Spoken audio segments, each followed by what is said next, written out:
একসময় যে জমিদার বাড়িতে শতাধিক কর্মচারী নিয়োজিত থাকতো সেই বাড়িতে এখন শুধুই অভাব অনটন।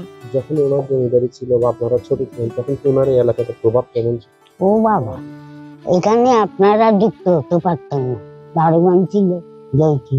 রামধন জমিদারের নাতনি ছবিধর জন্মের পর থেকেই কখনো দেখেননি অভাব। একসময় প্রতিবেলা ৩০০ জনের রান্না হতো এখানে। বাবুর্চি ও কর্মচারীও ছিল বাহুল্য। সে সব যেন এখন শুধুই স্মৃতি। এখানে কি খাওয়া দাওয়া হতো?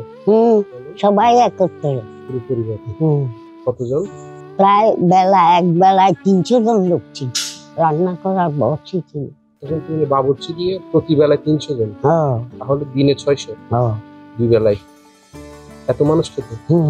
ঐতিহ্য ধরে রেখে কালের সাক্ষী হয়ে আজও টিকে আছে রাউজানের ডাবুয়া এলাকার এই রামধন জমিদারের জরাজীর্ণ ভবনটি। এই ভবনটি জুড়ে এখন শুধুই শুনশান নীরবতা। ব্রিটিশ শাসনামলে এই বাড়িটির আধিপত্য ছিল এলাকা জুড়ে। এলাকার জমিদারি ছিল রামধন জমিদারের হাতে। সেই জমিদার কন্যাই আজ নিঃসঙ্গতার সঙ্গী।